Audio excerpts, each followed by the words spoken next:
आज दोहोरी इन्द्राणीको नयाँ स्टुडियोमा पहिलोचोटि राजु परियारले गाउनुभयो होइन। परीक्षण कालको लागि हो, हामीले हाम्रो स्टुडियोमा सम्पूर्ण चिज बनिसकेका छैन होइन।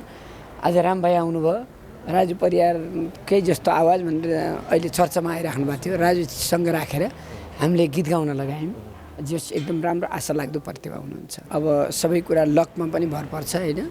र मलाई विश्वास छ धेरैले मन पराउनु भएको छ। जस्तै तपाईँले पहिला पनि हाम्रो अलिफ खानलाई तपाईँले त्यो बाटोमा खिचेर दिनुभयो, फेरि इन्द्राणीमा आउनुभयो, फेरि जताततै अहिले अलिफ खान अत्यन्तै प्रिय हुनुभयो नि।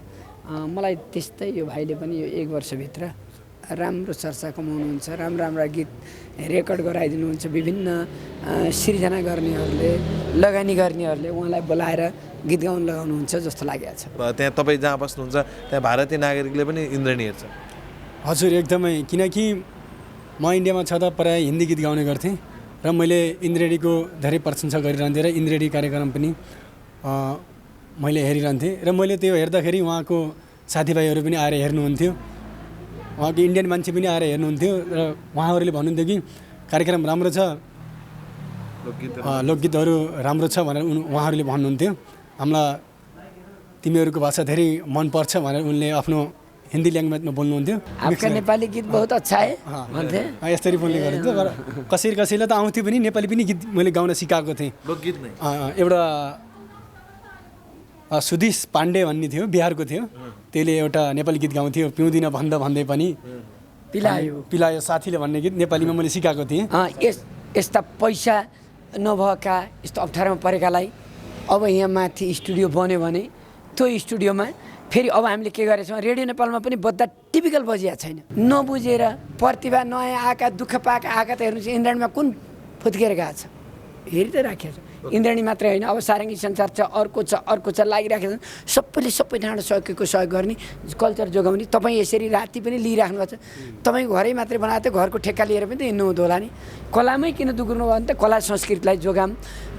केही मगाडले हात चाटिहाल्छ नि, रातभरि कमल सरगम खिच्दै हिँड्छ। त्यही कमल सरगमले कमायो भने रिस गरेर मात्रै हुन्छ र अर्काले कमायो भनेर हुन्छ र? हुन भन्थ्यो मायामा जात भात फेर्यो मन के भुल भो मबाट जति सक्छौ तर्क मायालु मैले छुँदा छोइन्छ भने त सुनपानीले छर्क मायालु।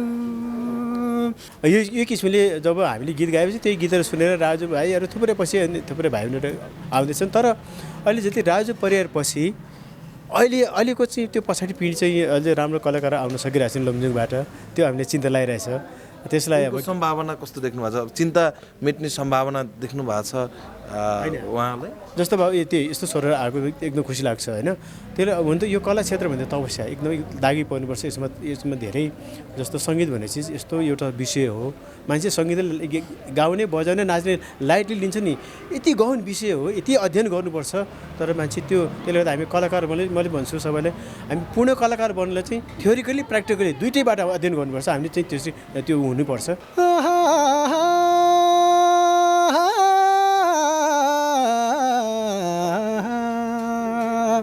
पिउँदिन भन्दै पिलायो साथीले, पिउँदिन भन्दै पिलायो साथीले, म छु भनी भरोसा दिलायो साथीले।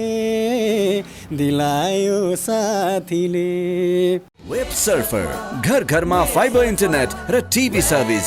Contact 015970222. For more details, visit www.websurfer.com.mp. वैदिक आयुर्वेद सेवा प्रणालीले हिमाल, पहाड, तराईबाट जडीबुटीहरू संकलन गरी आफ्नै प्रशोधन केन्द्रबाट तयार गरिएका जडीबुटीबाट उपचार गरी हजारौं नयाँ तथा पुराना दीर्घ रोगीहरूलाई पुनर्जन्म दिइसकेको छ।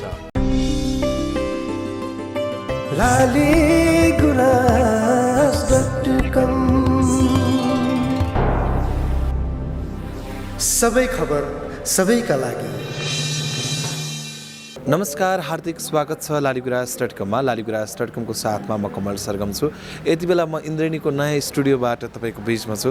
इन्द्रेणीको नयाँ स्टुडियोमा केही नयाँ एपिसोडहरूको सुटिङ पनि भयो। आज पहिलो दोहोरी पनि सुटिङ भयो, जहाँ राजु परियार अनि हामीले राम परियार, त्यसै गरी गायिका कलाकारहरू, अन्य धेरै कलाकारहरूको बिचमा आज दोहोरी पनि भयो। र सोही क्रममा तपाईँहरूले धेरै पटक मलाई कमेन्टमा इन्द्रेणीमा पुर्याइदिनु पर्यो यति राम्रो आवाज भनेर अनुरोध गर्नुभएको थियो। त्यो अनुरोधलाई स्वीकार्दै आधुनिक कृष्ण कँडेल दाई समक्ष यति बेला हामी राम अमन यादवलाई यो ठाउँ राम अमन परियारलाई यो ठाउँमा ल्याएका छौँ। राम अमन परियारले आज मजाले दोहोरी पनि गाउनुभयो, निकै रमाइलो पनि भएको छ। दोहोरी भन्दा नि बढी लोकगीत गाउनु भएको छ।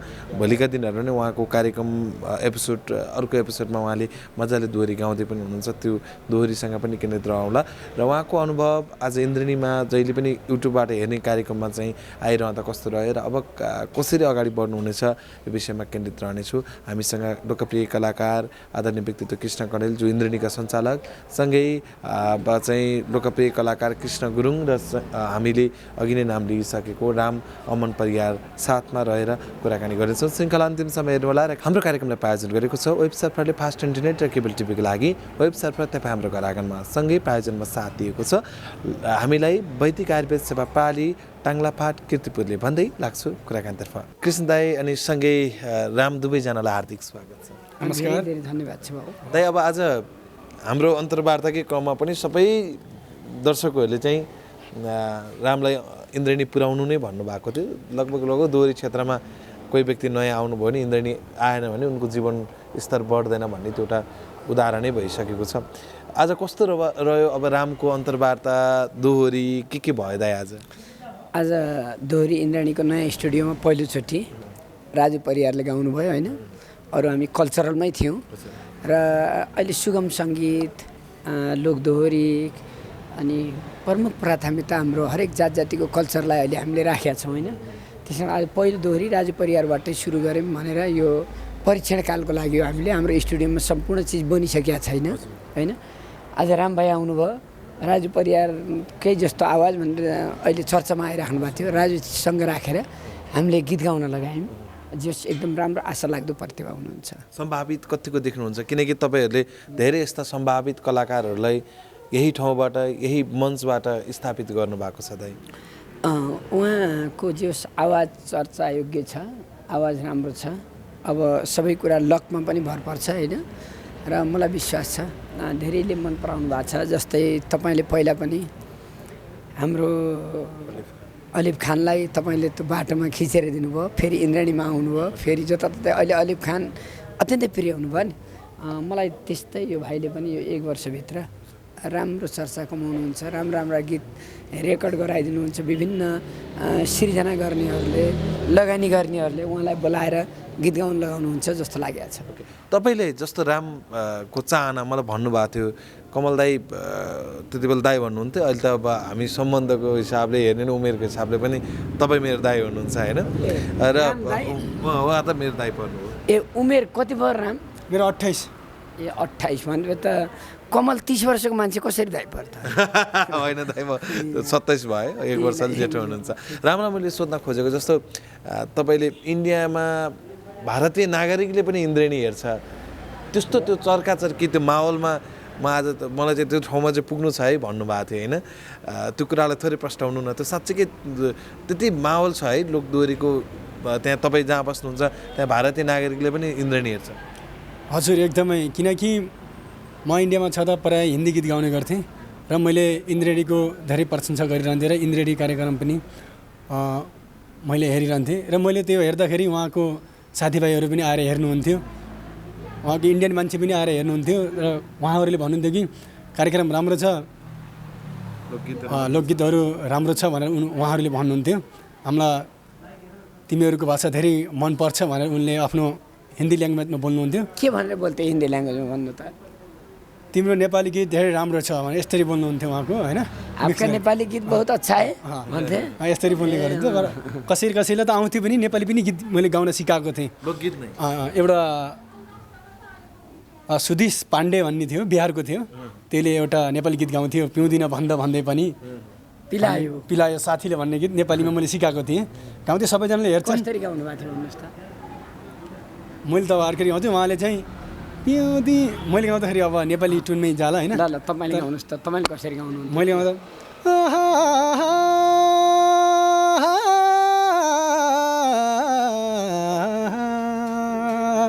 पिउँदिन भन्दा भन्दै पिलायो साथीले, पिउँदिन भन्दा भन्दै पिलायो साथीले, म छु भनी भरोसा दिलायो साथीले, दिलायो साथीले।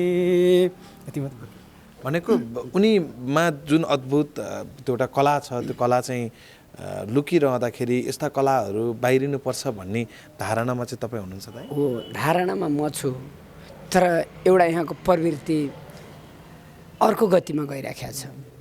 यति ठुलो विकराल समस्या छ, नेपाली गीत सङ्गीतलाई निमोट्ने, नयाँ प्रतिभाहरूलाई उजागर गर्न नदिने, एउटाको कब्जामा व्यापारिक कब्जामा राख्ने, गीत सङ्गीतलाई बन्दगी बनाउने एउटा तत्त्व कुनाबाट चलखेल गरिराखेको छ।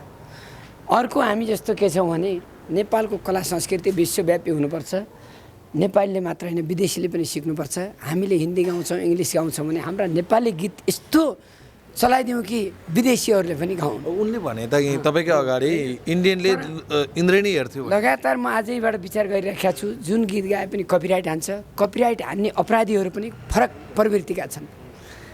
उसले जुन च्यानलबाट आफ्नो निकालिएको छ उत्पादन कम्पनीबाट, त्यसले हान्दैन, त्यसले चोरको रूप अर्को भेष धारण गरेर अर्को नाम लिएर अर्को ठाउँबाट हान्न लगाइराखेका छन्। ती अपराधीहरूले फेरि बुझिराखे हुन्छ कि यसले गर्दा राम्रो गर्दैन। 100 वर्षभन्दा त पछाडि को बाँच्छ र? कति पुस्ताको लागि कमाम्ला भनेर ती व्यावसायिक घरानाहरू, साङ्गीतिक व्यापारीहरू लागिराख्यो होला। हेर्नुहोस् त, आज लगातार 4 दिन भयो इन्द्रेणीमा हामीले मोनिटराइज अफ गरिदिएर हाल्यो। राम्रो राम्रो कलाकारले उसले गाएको ठाउँ भन्दा पनि म्युजिक नेपाल स्वयं हामीले हाने होइन मन छ, म्युजिक नेपालमै त्यो गीत छ, अर्काले हानेको छ। एमआर सेसनलाई फेरि सोध्यो, आज रोशन गुरुङकै कुरा गरौँ। हेर्नुहोस् त, अरू यता अनगिन्ती गीत छन्। त्यस कारण कुनै दिन इन्द्रेणी जस्ता लाइभ कार्यक्रमहरूलाई सिद्ध्याएर यस्ता भाइहरूको आवाज भयो भने 4-5 लाख खर्च गराएर अनि बल्ल रेकर्डिङमा गएर उनीहरूको प्रतिभा देख्न पाउँछ। पैसा नहुनेले पाउने छैन यदि लाइभ कार्यक्रमहरू बन्द भयो भने। त्यस कारण पनि मलाई लाग्छ यस्ता भाइहरूको प्रतिभा रहन, सबैको रहनको लागि देशको मौलिक कला र संस्कृति कसैको बाहुगोप्य होइन होइन। अब यस्ता व्यक्तिहरूको कुरा गर्दै गर्दाखेरि कपिराइटको कुरा अलिक सेलाएको जस्तो भएको थियो बिचमा दाइ। होइन, बिचमा सेलायो, फेरि एउटा प्रवृत्ति छ नि, त्यो प्रवृत्ति एउटा फेरि अर्को एक्सनबाट गइराखेको छ। अहिले कृष्ण कणेलले मात्र कराएको छ भन्ने भएको छ। जस्तै हिजो 1950 को सन्धि गर्दा, हिजो गण्डकी कोशी कर्णालीका सम्झौता गर्दा त्यो बेला गर्न जानेले त राम्रै हो भनेर गरेर आयो नि। तर आज नेपाली जनतालाई कति ठुलो घात भएको छ। हो, सङ्गीतमा जसले कपिराइट हानिराखेका छन् नि, तिनीहरूले पनि त्यहाँभन्दा पनि हजारौँ गुणा ठुलो अपराध गरिराखेका छन् है। यो भोलि बुझ्यो भने समाजले बल्ल कृष्ण कणेलले ठिक भनिया रहेछ भन्लान्। अहिले नबुझ्न नि सक्छन्, अहिले कृष्ण कणेलै खराब पनि हुनसक्छ। तर कृष्ण कणेलले हात छोडिदियो भने यहाँ सिद्ध्याउँछौँ भन्ने त धेरै होलान्। मेरो लागि त मैले गरेको छैन नि, मेरो त यहाँ त आवाजै यस्तो भइसकेको छ। अरूलाई गीत गाउनु लगाएको छु, यत्रो म रात दिन खटेर यो बनाएर निर्माण कसको लागि? मेरो लागि हो। अब म चर्चामा आउनुपर्ने केही थियो, तर नेपाली सङ्गीतलाई बचाउनको लागि, नेपाली श्रेष्ठलाई यहाँ हुनेले नहुनेलाई सहयोग गर्नको लागि, संस्कारको लडाइँको लागि, प्रवृत्तिको लडाइँको लागि हो। र पछिल्लो समयमा धेरै राम्रा राम्रा कलाकार, धेरै विद्वान कलाकार जो खाटी सर्जक हुन्, उहाँहरूको इन्द्रेणीप्रति अथवा यस्ता लाइभप्रतिको जुन बुझाइ एकदम छङ्ग छ। तर जो बुझेर बुझपुचाएका छन् तिनीहरूले पहिला पनि गर्न दिएका होइनन्, खाइराखेका हुन्, अझै पनि खान खोजिया छन्। तर उनीहरूले खानु पनि उनीहरूको लागि पनि दुर्भाग्य छ कि कति वर्ष बाँच्छन्। राणा शासन त गयो, राजा महाराजा गए, कस्ता कस्ता गए, मेलम्चीमा त्यत्रा गए, हुने के हो र भन्नुहोस् त? त्यस कारण मलाई जहाँसम्म लाग्छ यस्ता प्रतिभाहरूलाई भोलि ल्याएर गीत गाउन लगायो, उसले राजु परियारको राम्रो गीत गाउँछ, राजुले कपिराइट हान्ने, अनि कहाँ चिने नि ऊ। उदाहरणको लागि है, कमल सरगमको गाउन लगायो, कमल सरगमले हान्ने, अर्को हरिबहादुरको गाउनलाई हरिबहादुर हान्ने, कृष्ण गुरुङको गाउनलाई कृष्ण गुरुङले हान्ने, अर्काको गाउनलाई अर्काले हान्ने गरेपछि त अनि प्रतिभा अगाडि बढ्छ त। त्यस कारण पनि मैले के भनिराखेको छु भने एउटा पद्धति सिस्टमलाई फलो गरौँ। सिस्टम र पद्धति यिनीहरू नेपालले ल्याइदिएको होइन, गुगलको यो युट्युब सिस्टम गुगल उनीहरूले ल्याएका हुन्, उनीहरूले रोयल्टी दिन्छन्, उनीहरूले गरिराखेका छन्। हामी पनि परेको ठाउँमा जे हो नियम कानुन सरकारको बन्यो भने गरिहाल्छ। तर यस्तो अप्ठ्यारो तपाईँले भनिहाल्नु, यो कुरा तपाईँसँग भन्नु पनि केही कुरा होइन, एउटा गहिरो कुरो हो। कमल शर्मालाई भनेर अर्कोलाई भनेर हुनेवाला केही छैन, बेकारी हो हल्लाएर पनि हुनेवाला छैन। तर गम्भीर कुरो हाम्रो सुरेश अधिकारीहरूले बुझिसक्नु भएको छ, रमेश विजी सरहरूले बुझिसक्नु भएको छ। यहाँ दुर्गा राई दाइर म त हेरिराखेको छौँ, यहाँ कस्तो भइराखेको छ। पहिला पो मलाई के गरौँ भन्ने भएको थियो, अब त यहाँ सबै जो आए कलाकार उनकै कपिराइट हान्दा उनीहरूले बुझिराखेका छन्। त्यस कारण मलाई लाग्छ यो एउटा रोग छ, यो रोगले हामीलाई त केही पनि असर गर्दैन, तर खाटी कलाकार हो त्यसलाई असर गर्छ भन्ने अहिले थाहा पाउँछ नि, भोलिपल्ट थाहा पाउनुपर्छ। मैले तपाईँ अलि हतारमा पनि हुनुहुन्छ, एकछिन म राम्रोसँग कुरा गरौँ। मजाले असाध्यै राम्रो गाउनुहुन्छ राजु परियार भाइले, अघि सुन्नुभयो, धन्यवाद पनि दिनुभयो। र कृष्ण गुरुङ दाइलाई कस्तो लाग्यो ऊ भाइको स्वर? कृष्ण दाइ पनि हुनुहुन्छ जसले राजु परियार ल्याउनु भएको थियो। दाइमा थोरै एकैछिन दाइलाई यहाँ जोड्छु। आज राजु परियार जन्म हुने उहाँको गुरु भनौँ न, थोरै दाइ यहीँ हुँदै गर्दा अहिले यति राम्रो छ कि ऊ कृष्ण गुरुङ दाइ यहीँ हुनुहुन्छ, जो कल्चरमा यस्तो ज्ञाता मान्छे हुनुहुन्छ। राजु परियारकै जन्मदाता होइन, राजु परियार होइन कि नेपाली गीत सङ्गीतमा धेरै एउटा माहौल यो राख्ने यस्ता गुरुहरू मसँग हुनुहुन्छ। यहाँ फटा लोभी पापीले इन्द्रायणले सबै सकौँ भने जस्तो गर्छन् होइन, कपिराइट हान्छन्। कृष्ण गुरुङको गीत कृष्ण गुरुङलाई नै कपिराइट हान्ने त्यस्ता दलालहरू पनि नेपाली गीत सङ्गीतको प्रवर्धन र संरक्षण गर्न भन्न मिल्छ? भन्नुहोस् त। एउटाले आजभन्दा 20 वर्ष पहिला आफ्नो पैसा कमाउन लागि गीत रेकर्ड गरौँ, अडियोको जमाना रेकर्ड गरौँ, अहिले डिजिटलमा आएर अहिले मेरो भनेर भन्न मिल्छ?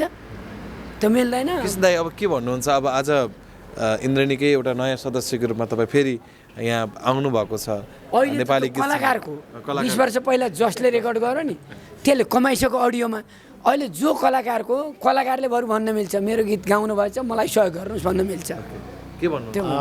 कमल भाइ, मेरो अब जिन्दगी त यही कला क्षेत्रमै बित्यो। अब नाचहरूमा 32 वर्ष काम गरेँ होइन, तर अहिले कृष्ण भाइले फेरि ल दाइ तपाईँ त कहाँ यहीँ आउनु पऱ्यो भने चाहिँ म उसरी एकादेबाट म यो इन्द्रेणीसम्म आबद्ध छु। र किनकि अब मेरो हातखुट्टा चलुन्जेल त यही काम गर्ने हो होइन। र आज यो प्लेटफर्म यहाँ आउनु पाउँदाखेरि सधैँ खुसी लागिरहेको छ, मलाई अति नै गर्व छ। र यो प्लेटफर्म यस्तो प्लेटफर्म यो सङ्गीत सँगसँगै के अरे यो हाम्रो चाहिँ सङ्गीत सँगसँगै यहाँ चाहिँ यो मानवको सेवा पनि गर्न यो मेन प्रभाव कारण किन कृष्ण भाइको चाहिँ जति बाटोमा जो पनि मान्छे पैसा भाइले भेट्छ देउते मान्य सरकारले पैसा निकालिदिन्छन् कि म भन्ने गर्छु। कृष्ण कणेलले जतिको हाम्रो नेताहरूले मान्छेले जनताले विश्वास दिलाएर भयो देश त जनताले बनाउँदो रहेछ नि त। त्यो पाटोबाट म एकदम प्रभावित र हाम्रो कल्चर त छँदैछ। अब त्यसपछि हाम्रो दोहोरीलाई यो स्तरमा पुर्याइसकेको छ भने अब कृष्ण भाइ हाम्रो चाहिँ अर्को के अरे हाम्रो अब माध्यम अर्को मतलब अर्को हाम्रो उयो के छ भने अब हामी देशको जुन लोप हुन लागेको कल्चरलाई संस्कृतिलाई लोकसङ्गीतलाई चाहिँ त्यसरी फेरि उजागर गर्ने अब अस्ति हामीले सुरु गरिसक्यौँ नि, सुदूरपश्चिमबाट सुर्खेतसम्म आइसक्यौँ हामी होइन। अब यो त्यो पाटो छ हाम्रो, यसमा चाहिँ अझ हामीले चाहिँ अहिले नाचमा देखेर त्यो नाचको बारेमा त्यही गीतको बारेमा अझ झ्याउरे भन्यो के हो, सोरी भन्यो के हो, घाँट भन्यो के हो, सालेजी गीत भन्यो के हो, ठाडो भयो भने के हो, या त पूर्वदेखिको हापकारीदेखि लिएर चाहिँ के सङ्गीतदेखि लिएर दुनियाँ गीतको परिभाषासहित त्यो गीतको इतिहाससहित हामीले अझ त्यो कार्यक्रम हामीले चाहिँ त्यसको विज्ञहरू ल्याएर हामी जाने कुरा हामीले गर्छौँ र त्यसको फेरि त्यसको विज्ञता व्यक्तिहरू ल्याएर यहाँ इन्टरभ्यूसहित त्यो पनि हाम्रो चाहिँ अब हामी त्यो गराउने हाम्रो। अर्को कृष्ण गुरुङ दाइ हुनुहुन्छ, अहिले दुर्गाराम दाइ, उहाँले रेडियो नेपालको जागिरै छोड्या कल्चरको लागि हो, संस्कृतिको लागि होइन। दुर्गा दाई, हाम्रो कृष्ण दाई, यो त अलिकति बौद्धिक वर्ग हो नि, अब रमेश विजी नै भनौँ होइन। अब धेरै पुरुषोत्तम उपाध्याय दाईहरू अहिले हाम्रो के भइरहेको छ भने नि प्रत्येक नेपालका दूरदराजका संस्कृतिलाई एकैबद्ध गराएर अगाडि लैजाने यत्रो बृहत्तर प्लेटफर्म छ इन्द्रायणी। यो इन्द्रायणीलाई प्लेटफर्म गर्ने कि भत्काउनेहरूका अगाडि भत्काउन दिने कि यसलाई जोगाएर हाम्रो संस्कृतिलाई जोगाउने।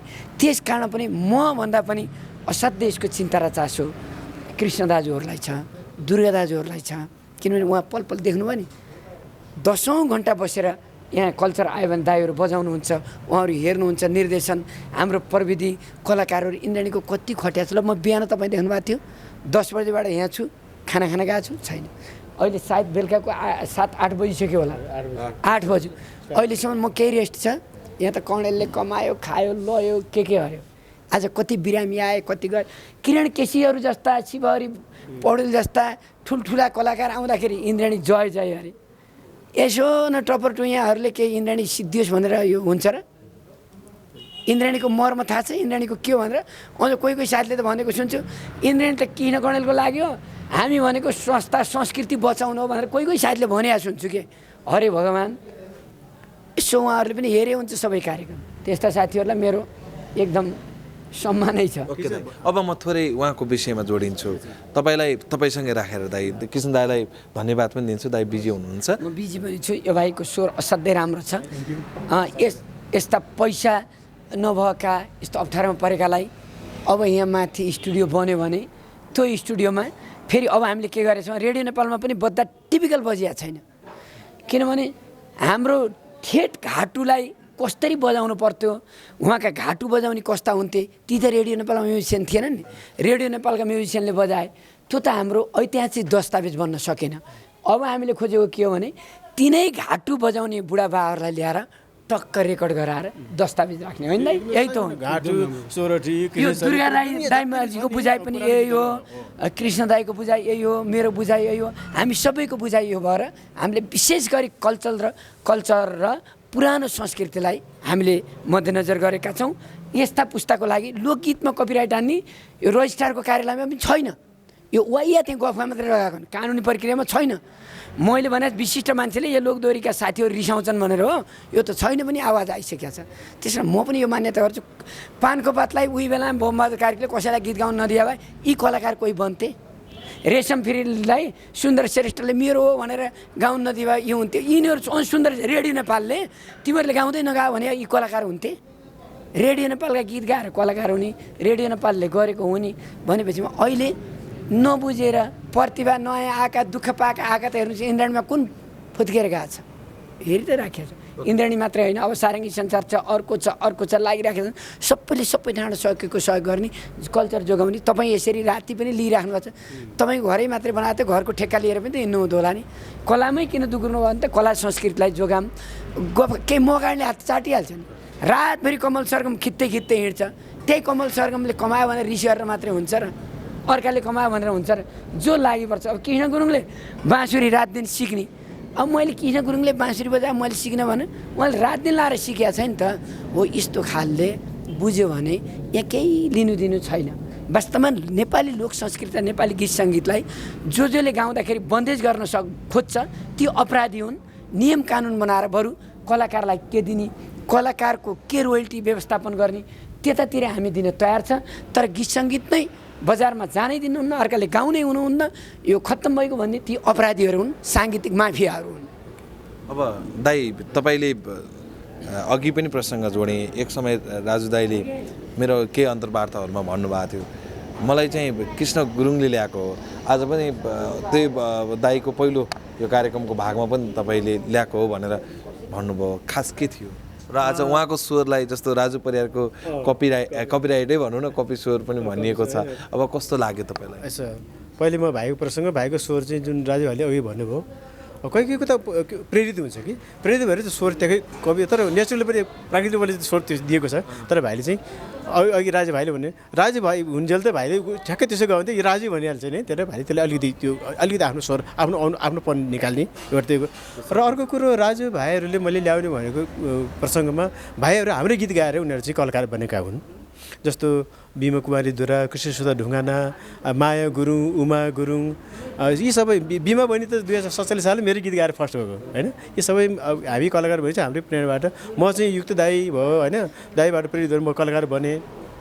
भनेपछि हाम्रो प्रेरणाबाट भाइ बहिनीहरू कलाकार बनेका हुन् र राजु परियार भाइ गाउँमा गीत गाउने त्यो दोहोरी गाउने बेला जज म हुन्थेँ है त्यो प्रश्नले भाइले जाने मेरो पहिलो जज जाए भन्ने के अरे राजु भाइले भन्नुहुन्छ होइन र राजु भाइले कलाकारमा ल्याउने अर्को देवी गुरुङ बामा अहिले चाहिँ बिचरा मामा हो उहाँ चाहिँ प्यालेसी भएर अलि बिरामी हुनुहुन्छ हो देवी मामाले सधैँ माया गर्नुहुन्थ्यो देवी मामा चाहिँ म गाउँ घर जाने बेला चाहिँ उहाँको घर सुन्दर बजार है त्यहाँ भेट्नुहुन्थ्यो त्यो मामाले चाहिँ भाइ के अरे भान्जा यस्तो यस्तो कलाकार छ नि यस्तो छ भने उहाँले मैले चाहिँ उ गराउनुहुन्थ्यो कि म धेरै काठमाडौँतिर बस्ने गाउँतिर कलाकारमा नचिन्ने अब म भेटघाट नहुने यो किसिमले जब हामीले गीत गाएपछि त्यही गीतहरू सुनेर राजु भाइहरू थुप्रै पछि थुप्रै भाइ बहिनीहरू आउँदैछन् तर अहिले जति राजु परियार पछि अहिलेको चाहिँ त्यो पछाडि पिँढी चाहिँ अझै राम्रो कलाकार आउन सकिरहेको छ लमजुङबाट त्यो हामीले चिन्ता लगाइरहेछ त्यसलाई अब सम्भावना कस्तो देख्नु भएको छ चिन्ता मेट्ने सम्भावना देख्नु भएको छ उहाँलाई जस्तो भयो त्यो यस्तो छोडेर आएको एकदम खुसी लाग्छ होइन त्यसले हुन त यो कला क्षेत्र भन्दा तपस्या एकदमै दागी पर्नुपर्छ यसमा धेरै जस्तो सङ्गीत भन्ने चिज यस्तो एउटा विषय हो मान्छे सङ्गीत गाउने बजाउने नाच्ने लाइटली लिन्छ नि यति गहन विषय हो यति अध्ययन गर्नुपर्छ तर मान्छे त्यसले गर्दा हामी कलाकार मैले भन्छु सबैलाई हामी पूर्ण कलाकार बन्नलाई चाहिँ थ्योरिकली प्र्याक्टिकली दुइटैबाट अध्ययन गर्नुपर्छ हामीले चाहिँ त्यो हुनुपर्छ र भाइहरू जस्तो स्वर सुन्दाखेरि हामीले चाहिँ एउटा आश लाग्छ तर हामीले पनि जस्तो प्रतिभा खोजी भनेर कार्यक्रम चलाएर हामीले चाहिँ जिल्लामा हामीले कलाकार त खोज्नैपर्छ त्यो भने हाम्रो कमजोरी भइरहेछ त्यो हुन त सरकारी निकायबाट हुनुपर्ने कुराहरू त्यो त आशै छैन त्यो हामी तातिनुपर्छ जस अब अहिले त निराश हुनुपर्ने कुरो त छैन यस्तो चाहिँ भाइहरूको स्वर के आइरहेको छ खुसी लाग्दो कुरो त्यहाँनिर अब दाइकै अगाडि एउटा गीत गाइदिनु न राजु दाइको दाइलाई कुन चाहिँ गीत सुन्न मन लागेको छ राजु होइन राजु भाइको त कुनै पनि गीत नमिठो गीत कुनै छैन गीत यति मिठो गीत छ भाइको भाइ अघि गएको मलाई राजु भाइको मनपर्ने गीत त्यही अब यहाँ सुनपानी छर्कमा अहिले त्यो अवसरमा त्यो गाउँछ भने त्यो सधैँ मनपर्ने गीत मलाई त्यो हुन भन्थ्यौ मायामा जात मायामा जात फेर्यो मन के भुल भयो मबाट जति सक्छौ तर्क मायालु मैले छुँदा छोइन्छ भने त सुनपानीले छर्क मायालु मैले छुँदा छोइन्छ भने त सुनपानीले छर्क मायालु थ्याङ्क यू अब यो एउटा तपाईँले जहिले पनि मन्दिर मान्ने इन्द्रेणीमा आएर दोहोरी गाउनुभयो होइन लोकगीत गाउनुभयो दोहोरी भोलि फेरि तपाईँको हुँदैछ दाइले पुरस्कार पनि घोषणा गर्नुभयो तपाईँ आइसकेपछि 10,000 इन्द्रेणीले तपाईँलाई पुरस्कारै घोषणा गर्नुभयो त्यसले चाहिँ कतिको उत्साहित बनायो म एकदमै खुसी छु इन्द्रेणी जस्तो लोकसङ्गीतको मन्दिरमा आउन पाएँ अनि उहाँ आएर लोकगीत गाउने मौका पाएँ अनि आदरणीय दाजु कृष्ण कण्डेलजीसँग भेट भयो उहाँले भनेको सत्य कुरा उहाँले साँचो भन्नुभएको छ उहाँको भनाइमा म सहमत छु र सर्वप्रथम कमल सरगम सरलाई भाइलाई पनि तपाईँलाई पनि म थ्याङ्क यू भन्न चाहेँ जो तपाईँले यति सपोर्ट गरिराख्नु भएको छ र तपाईँको सपोर्टले गर्दा नै म सायद इन्द्रेणीसम्म आउन सफल भएँ त्यति नै ओके अब तपाईँ केही परिमार्जितको कुरा अलि बढी नै आयो दाइ परिमार्जन चाहिँ सम्भावना छ दाइ जस्तो आवाज त अब प्राकृतिक हो भन्छ के अरे होइन भयो यसो त्यसमा हामी आफ्नो अलिकति आफ्नो ओन पर्ने कि आफ्नो परिचय हुनलाई त्यसमा भाइले अलिक कोसिस गरेर त्यो गरेर नहुने कुरो छैन हुन्छ भाइको चाहिँ मैले अलि देखेको छु भाइको अलिक गीत गाउने बेलामा चाहिँ नस्लो भोइस भन्छ नि नाकको स्वर निकाल्नु त्यसले कन्ट्रोल गर्ने भाइको आफ्नो ओन पर्ने त्यहाँ आइहाल्छ मैले त्यहाँ देखेको छु एउटा कुरो र भाइले अलिकति म्युजिकल नलेज त्यो अलिकति सङ्गीतको चाहिँ सिक्यो भने त्यहाँबाट त अनि कहाँनिर आफ्नो ओन आफ्नै किसिमको स्वर कसरी निकाल्यो भने त्यो आउँछ कि भाउ केही त्यो प्रभावित हुन्छ जस्तो बिरु लामा छ नि बिरु लामा राजु भाइकै कवि स्वर सुनिन्छ नि तर पनि बिरुको आफ्नै किसिमले उसले बनाएको छ कि त्यो हुन्छ नहुने कुरै छैन भाउ हुन्छ त्यो ओके त्यो अब राम्रो होस् शुभकामना तपाईँलाई विश्वको सबैभन्दा तगडा शक्तिशाली मानिन्छ नेपाली हिमालको जडीबुटी यति शक्तिशाली छ जसले सम्पूर्ण बिरामीलाई निको बनाउन सक्दछ। वैदिक आयुर्वेद सेवा प्रणालीमा नेपाली जडीबुटीबाट बनेका आयुर्वेद औषधिद्वारा उपचार गरिन्छ। आयुर्वेद र योग प्राकृतिक चिकित्साद्वारा क्यान्सर, किडनीको रोग, प्यारालाइसिस, सन्चै हुन्न भनिएका रोग पनि सन्चो हुन सक्दछ। दर्शकवृन्द, आज हामी उमेरले 68 वर्ष लाग्नुभएका गर्दी गाविस माडी निवासी बलराम नेउपानेज्यूको वास्तविक जीवन कथा लिएर उपस्थित भएका छौँ। पेटको समस्या, खाना खाइसकेपछि पेट ढुस्स हुने, पेट गडबडी हुने, ढाड दुख्ने, हात खुट्टाका जोर्नीहरूको दुखाइको समस्याबाट पीडित नेउपाने वैदिक आयुर्वेद सेवा प्रणाली नारायणगढमा उपचार गराइसकेपछि उत्साहित हुँदै के भन्नुहुन्छ त? बलिराम नेउपाने, वार्ड नम्बर 2, भैरमपुर, गर्दी गाविस। मलाई खाना खाएपछि पेट दुख्नु हुने, दिशा राम्रो नजाने, बसिरहनु पर्ने, पिची हुने, ढाड दुख्ने, त्यो गरेको थियो। यहाँको सबै दुख्दै एकछिन दुख्थ्यो। बिहान उठेर हिँडेपछि काम पनि गर्थेँ, जरक्क उठेर यसरी कपडा लाउनु नमिल्ने भएको थियो ढाड। उमेरको कारणले शरीरले न्यु खोजेको होला भन्ने सोची पीडा भोग्दै बसेका बलराम नेउपानेलाई भाइले सल्लाह दिनुभयो। वैदिक आयुर्वेद सेवा प्रणालीमा धेरैजनाको रोगहरू निको भएको छ। तपाईँ पनि एकपल्ट वैदिक आयुर्वेदमा उपचार गराउन हिँड्नुहोस् भनेर लिएर गइसकेपछि आज बलराम नेउपाने घरका हरेक कामहरू सजिलै गर्न सक्नुहुन्छ। खेती बालीमा रमाएर बसेका बलराम नेउपाने धान काट्ने, कोदालो खन्ने, भकार सोर्ने लगायतका दिनचर्याका कामहरू सजिलै गर्न सक्नुहुन्छ। बिमारीले अब न्यु खोज्दा शरीरले न्यु खोजेको होला। त्यो आयो, पहिला देखियो। त्यो देखेपछि भरमुडो भाइ आएको थियो। यस्तो बाबा भनेको ल जा म लैहाल्छु। त्यहाँ धेरैजना सन्चो गरेर गएको छ नि भन्नु। लिएर गएर त्यो दबाई ल्याएर खान थालेपछि भर्खर काम पनि गर्दैन, खानु पनि खाँदैन, अहिले पनि ढुल्दै कि दबाई। कोरोना कालमा पनि विदेशमा लाखौँ मान्छे प्रभावित भए, तर आयुर्वेद योग प्राकृतिक चिकित्साको कारणले हामीलाई खासै नोक्सान पुर्याउन सकेन भने ठुला रोगदेखि सामान्य रुगा, खोकी, ज्वरो, टन्सिल, टाउको दुखाइ, थाइराइड, कोलेस्ट्रोल, प्रेसर, सुगरमा पनि पूर्ण रूपमा निको भई बिना दबाई हिँडेको व्यक्ति भेटेकै छौँ।